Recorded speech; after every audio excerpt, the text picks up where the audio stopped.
শপথ নেওয়ার পর শিলিগুড়ি পৌঁছলে কেমন লাগছে শিলিগুড়ি শহরে ফিরে, আর সেই স্কুটি চেনা ছন্দ স্কুটি নিয়ে বাড়িতে ফিরলে? শিলিগুড়ি আমার কাছে একটা চাঁদের পাহাড়ের মতো। এই শহর আমার কাছে অভিভাবক। দিদি, দাদা, কাকু, কাকিমা, মাসি, মাসিমা সবার অভিভাবকত্বেই বড় হয়েছে। স্কুল, কলেজ, বিশ্ববিদ্যালয়, পড়াশুনো, বড় হওয়া, খেলাধুলা, নাটক, গান, বাজনা সবটাই এই শহরকে ঘিরে। এই শহরের মানুষের ভোট আমার কাছে এক একটা আশীর্বাদ। এইবার আমাকে একটা সময় ধরে আমি চলে গিয়েছিলাম, মনে হয় 6 তারিখে, অনেকটা দিন আমি শহরে ছিলাম না।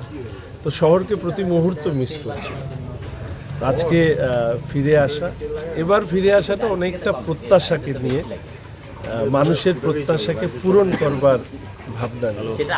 তো আমি যেটা বলেছি যে চাঁদের পাহাড় যতই ভারী হোক না কেন, শিলিগুড়ির মানুষের আশীর্বাদ থাকলে নিশ্চিতভাবে সেই চাঁদের পাহাড় মাথায় করেই আমরা এগোবো। এবং আমি বলেছি পশ্চিমবঙ্গ এবং উত্তরবঙ্গের যে উন্নয়নের প্রশ্নে আমাদের পার্টির যে সংকল্পপত্রে যা লেখা হয়েছে, আমাদের সম্মানীয় মুখ্যমন্ত্রী শুভেন্দু অধিকারী মহাশয়, আমাদের সম্মানীয় রাজ্য সভাপতি শ্রমিক ভট্টাচার্য মহাশয়, তাদের যে নির্দেশিত পথ, সেই পথ নিয়ে আমরা কাজ করব।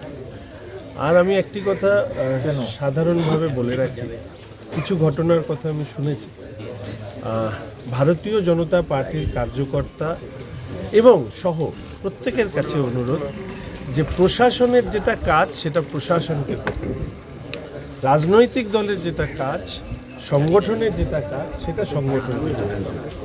কেউ যদি প্রশাসনের কাজের মধ্যে নিজেরা প্রবেশ করবার চেষ্টা করেন, তাহলে কিন্তু যা আইনগত ব্যবস্থা নেওয়ার দরকার সেই আইনগত ব্যবস্থা নেওয়া হবে। অসংখ্য দুর্নীতি, অসংখ্য মানুষের উপরে অত্যাচার, অসংখ্য মানুষের চোখের জল গত 15 বছরে পড়েছে, কিন্তু সেই চোখের জলের মোজবার দায়িত্ব নিশ্চিতভাবে প্রশাসন সেই দায়িত্ব নেবে।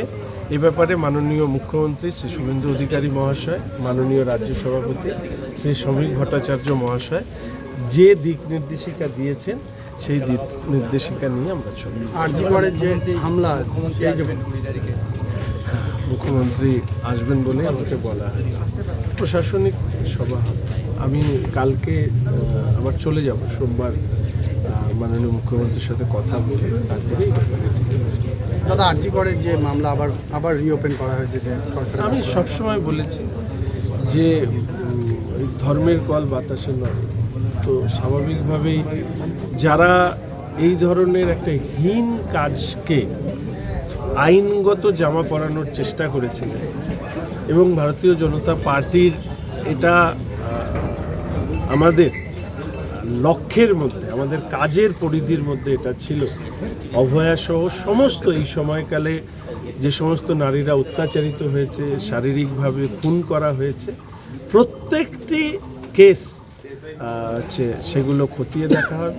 আমি শুধু আপনাদের প্রত্যেকের কাছে এইটুকুই অনুরোধ করব, সরকার সবে শপথ নিয়েছে 9 তারিখে, আজকে হচ্ছে কত তারিখ, 16 তারিখ, 7 দিন হয়েছে। সরকার তার কাজ সেটাকে করবার জন্য ইতিমধ্যে মাননীয় মুখ্যমন্ত্রী, আমাদের 5 জন মন্ত্রিসভার সদস্য, তারা কাজ শুরু করেছেন। মানুষের প্রত্যাশা সম্পর্কে আমি ওয়াকিবহল।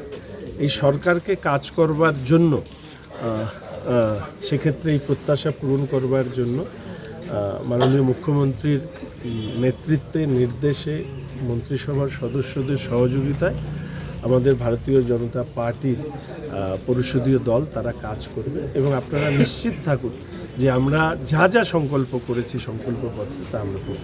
দাদা এক মিনিট।